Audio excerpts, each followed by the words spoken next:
rahasia kaya buat para seller itu sebenarnya bukan lo punya modal, bukan lo harus punya barang bagus, punya banyak koneksi, tapi menurut gua yang paling penting nih, di zaman sekarang, di zaman serba digital ini adalah lo punya skill yang bakal bikin jualan kalian survive. Nah, masalahnya skill jadul, menurut gue sekarang udah gak relate lagi nih sama skill di era digital. Emang skill apa sih yang wajib, yang lo bisa kerjain langsung, yang lo bisa langsung praktekin, yang itu ngaruh banget ke jualan kalian? Nah, sebelum gue bahas, buat kalian yang baru nonton, jangan lupa buat klik tombol subscribe-nya dan aktifin lonceng notifikasinya ya.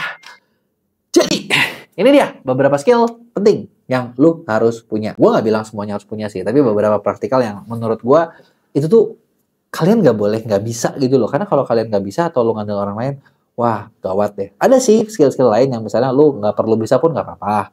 Lu bisa kerjain ke orang lain karena itu bakal tetap jalan gitu ya. Dan kabar baiknya adalah di online itu semuanya serba terbuka. Jadi kalau di offline kan kayak kadang kita kalau bukannya toko ya, kita harus ngerti semuanya.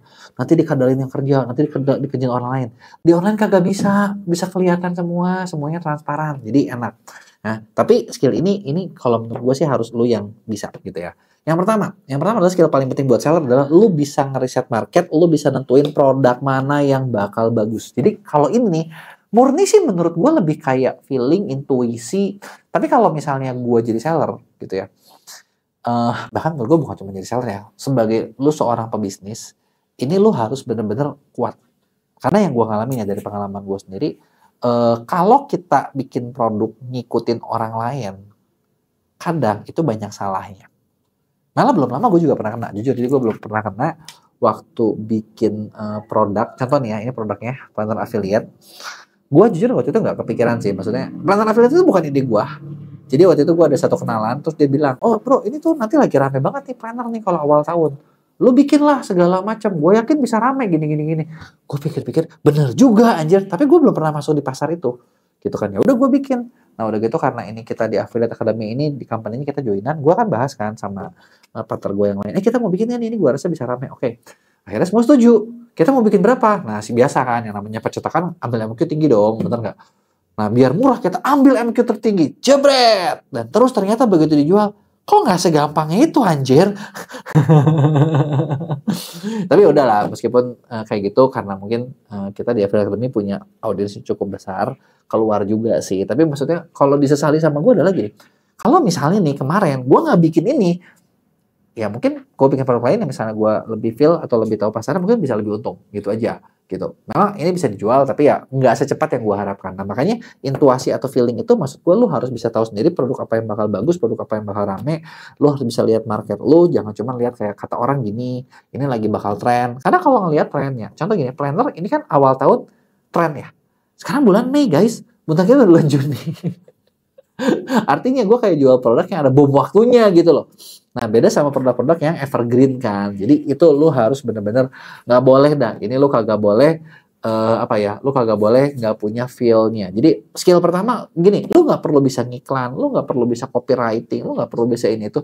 Spot produk aja. Spot produk mana yang maksud gue tuh orang banyak cari, persaingannya gak berat dan kalian bisa kuasai. Ini modal utama. Ketika lu bisa ini, udah lu jualan apapun gampang. Karena nanti selesainya tuh ada solusi-solusinya, ya. Yang kedua adalah lu harus bisa menciptakan value dan pricing strategi. Maksudnya gimana? Maksudnya gini. Ketika kita ngeriset, kita tahu nih, kayak contoh orang mau beli tuh mereka butuhnya buat apa ya? Kenapa mereka mau beli? Alasan dibalik pembelian, gitu ya. Nah, alasan dibalik pembelian ini misalnya, oh kayak waktu planner ya, kondisi gue ya. Gue dulu agak terinfluence orang, jadi gue sendiri oh kayaknya butuh nih satu buku kerja yang kayak orang tuh ngerasa didampingin gitu Pak. Itu adalah insight dari gue, itu yang gue jual. Tapi ternyata nggak semua orang butuh itu. Jadi ketika USP gue mentah ya udah, bye bye gitu kan.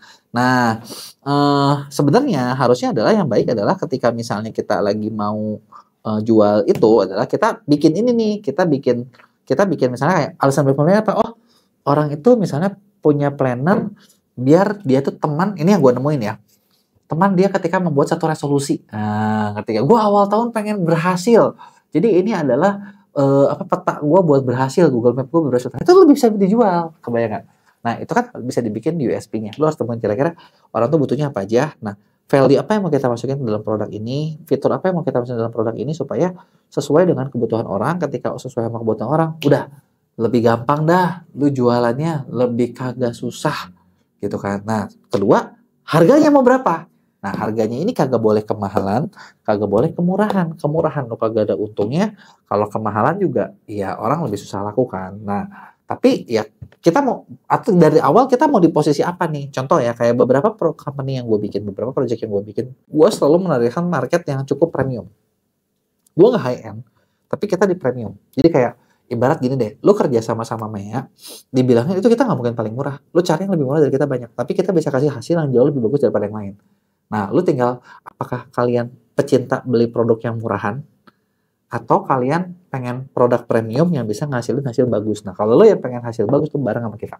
Gitu, kurang lebih seperti itu. Gitu ya, itu adalah strateginya kan, pricing strateginya di mana, dan itu pricing strategi juga harus digabungin sama apa? Terbukti nggak nih yang dibahas? Contoh, misalnya ya, kita ngomong ya, misalnya yang gua ngalamin ya, yang gua bisa sharingin ya. Contoh gini, di MEA kita ngasih pricing yang gue bilang cukup premium. Tapi, kita tuh punya tim yang tiap minggu bakal ngontakin kalian buat ngupdate report, ngasih masukan, ngasih saran, itu ada di setiap minggu. Dan gue yakin belum tentu lu kerja sama orang lain, belum tentu bisa tiap minggu. Kagak bakalan ada tuh waktunya tuh.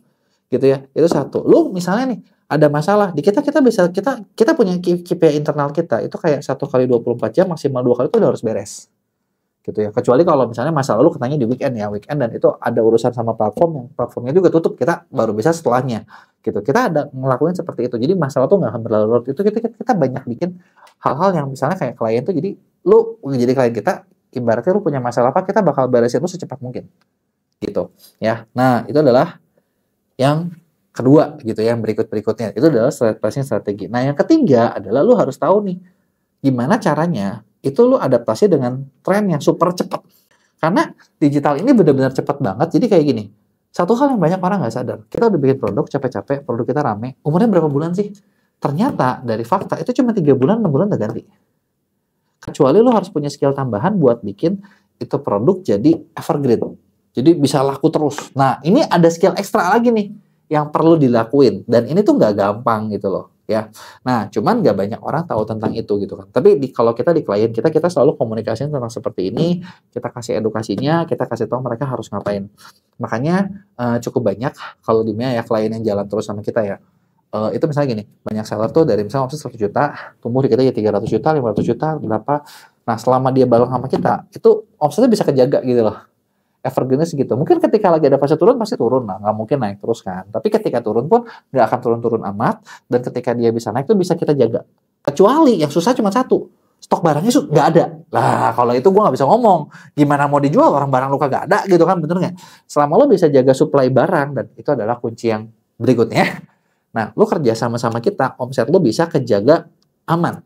Cukup panjang gitu kan, cukup panjang lah, karena kita tahu dari kita juga dapat banyak info tentang ini bakal kayak gini, ini bakal kayak gini, market ini bakal seperti ini. Kita tahu berbagai cara buat solusinya gitu ya. Dan yang terakhir, skill yang perlu tahu adalah lu harus bisa kenalin orang. Kenalin orang tuh kayak gimana sih? Menurut gue ya, ketika gue bisnis, pelajaran paling mahal yang paling penting yang gue belajar adalah lu harus bisa kenalin orang. Karena gini, lu harus tahu kerja sama siapa yang boleh lu ajak kerja sama, siapa yang misalnya wah, ini orang nggak perlu deh, jangan lo ajak kerja sama deh. Ini orang brengsek deh, gitu. Bahkan dari awal berapa kali ketemu gitu. Kenapa gue bilang itu penting? Karena gini, kalau lo nggak tahu lo harus kerja sama siapa. Contoh sesimpel gini deh, lo bikin produk. Ya, lo bikin produk lo bagus, produk itu harusnya bisa rame, tapi produk lo nggak kemana-mana gitu ya. Kenapa? Karena masalahnya di bisnis itu bukan cuma produk kan, lo harus punya tim yang suportif. Bikin tim itu repot. Bikin tim itu capek, lo harus bikin semuanya sendiri, SOP-nya sendiri, sistemnya sendiri, itu melelahkan, gitu kan. Nah, terus ketika bikin tim itu sendiri, gitu ya, lo juga harus kenalin orang kan, bener nggak? Orang mana yang bakal bagus, orang mana yang bakal nusuk, orang mana yang bakal gimana, gitu kan. Kayak gue sendiri ya, kita ngalamin kayak di MEA tuh, ada beberapa orang yang akhirnya tuh kayak coba nusuk dari belakang, ada bikin jadi kompetitor, ngebajakin anak-anak internal, ada, gitu kan. Akhirnya pada nggak kemana-mana juga sih. Gitu kan, itu udah kejadian kayak 2 jilid gitu loh. 2 jilid dan ya duelnya nggak ada yang kemana-mana gitu kan. Nah, terus udah gitu ada yang wah pokoknya banyak banget ya, lo harus bisa kenalin orang, harus lihat mana yang oke, mana yang enggak. Udah gitu disitulah lo harus bisa tahu gitu kan. Termasuk ini sama kayak gini, apakah lebih bagus lo kerja sama sendiri ataukah lebih bagus lu outsource. Contoh ya, kalau gue sekarang gitu ya, gue kalau awal jualan, waktu misalnya gue jualan, gue bakal fokusin pertama kali itu bener-bener buat bikin tim internal itu di seputaran produk, seputaran packaging, seputaran service itu. Kenapa? Karena itu nggak bisa di outsource. Bisa sih, tapi kalau lu outsource kayaknya mahal banget.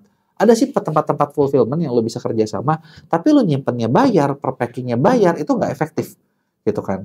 Dan itu tuh padahal skill yang dibutuhin tuh bukan skill yang berat gitu loh. Untuk stok produk dan order itu gue bakal keep sendiri. Nah ketika di marketing dan e-commerce lainnya itu lebih susah tuh, itu lebih high tech dan orang-orangnya tuh kalaupun lo rekrut udah mah mahal, mereka skillnya spesifik, bagiannya masing-masing dan lu butuh beberapa orang dan itu biayanya bakal jauh lebih tinggi. Nah untuk itu gue bakal outsource keluar, gitu kan. Gue bakal outsource keluar. Kenapa gue bakal outsource keluar? Karena dengan gue outsource keluar gitu ya, itu bakal lebih bagus. Contoh gini, gue sendiri sekarang tuh kayak kita ada beberapa perusahaan yang dibikin gitu ya. Tadi gue mungkin pernah cerita, Mea itu adalah agensi buat ngerjain marketing e-commerce, social media, agensinya marketing gitu ya. Nah kita bikin nih kita ada bikin kayak tadi ya, skill school itu ada bikin tentang edukasi. Skill school tuh ngomongin edukasi, jadi kayak ada program pendampingan. Jadi kayak misalnya ada orang-orang atau kalian ngalamin nih, oke, gue tahu nih, gue harus kayak gini, tapi gue nggak bisa ngerjainnya, bisa nggak dibantuin diresetin produknya kayak gimana? Lo masuk di skill school deh. Itu kita siapin orang-orang buat ngurusin ini itunya semua. Gitu kan, mulai dari riset produk kayak gimana, lu harus ngapain, ininya kayak gimana, itu diurusin, bikin strategi, action plan segala macam itu diurusin di skill school. Gue juga bikin yang lain-lain nih, kayak gue ada bikin tools buat e-commerce, gue bikin tools buat CRM gitu kan. Terus gue ada bikin juga affiliate academy buat pelatihan afiliator, gue bahkan bikin agency kreator gitu kan. Nah, jujur gitu ya, semua project yang gue bikin itu kita nggak ada nyimpen orang internal untuk marketing dan sosial media. Kenapa kita nggak nyimpen? Kenapa kita nggak nyimpen? Satu, kepemilikan setiap project ini beda-beda. Ya memang gue dari dalamnya ya, tapi maksud gue tuh beda-beda semua kepemilikan project ini. Tapi gue tahu, kalau misalnya gue bikin ini in-house, ini project nggak bakalan ada yang jalan, yang ada bakalan nombok semua. Kenapa? Karena setiap project itu belum tentu untung. Nah, jadi setiap project yang gue punya, itu semua bayar ke Mea. Gitu ya, memang punya gue juga salah satunya, tapi ketika bayar ke Mea tuh punya tim yang jauh lebih banyak yang spesifik untuk ngurus itu gitu. Nah tapi Mea sendiri misalnya nih untuk urusan yang lain dia nggak punya gitu ya, contoh kayak buat edukasi kita nggak punya, nah kita lemparin ke yang lain gitu, kita nggak mau ngurusin yang kita bukan bidangnya, ngapain kita ngurusin, bisa gila kita kayak gitu loh. Jadi kita kayak punya insight gitu ya. Oh ini insight dari sini bagus, ini jelek, ini bagus. Kita tahu nih learningnya seperti apa. Kita tidak akan mengajarkan ke orang karena orang kita juga nggak ada waktu buat ngajarin. Nah ini dilempar nanti dioper ke yang lain. Kurang lebih kayak gitu. Jadi gue sendiri membuat seperti itu karena kalau kayak gitu itu bakal lebih efektif dan kerja lu jauh lebih cepat. Gitu kan. Nah itu adalah basicnya yang lu perlu ngerti. Terus kalau yang nggak praktikal apa? Kalau yang lain, ini kalau lu bisa itu nilai plus banget deh. Satu, lu bisa komunikasi, bikin storytelling, bikin cerita, lu bisa motivasi tim, itu bagus banget. Tapi nggak semua orang bisa, gitu kan. Lu bisa baca data, itu bagus. Ketika lu bisa baca data, lu bakal lebih jago. Lu bisa ngiklan, lu bisa ngonten, itu adalah hal-hal yang bagus. Tapi nggak harus lu kuasain, gitu. Karena kalau lu kuasain semua, nggak ada orang yang bisa ngerjain semuanya, bisa gila, gitu ya. Puyeng tuh pala tuh kan, daripada lu botak. Ntar yang ada kita umurnya bukan panjang, pengennya happy-happy, senang-senang jadi pendek kan, kebanyakan kerja, bener nggak? Ya itu aja sih kurang lebih kayak gitu ya. Jadi kurang lebih itu dia tadi beberapa skill yang lo perlu ngerti dan lo perlu kuasai kalau kalian mau punya bisnis yang everlasting dan terus berkembang. Kalau kalian mau tanya tulis di komen, jangan lupa like dan share.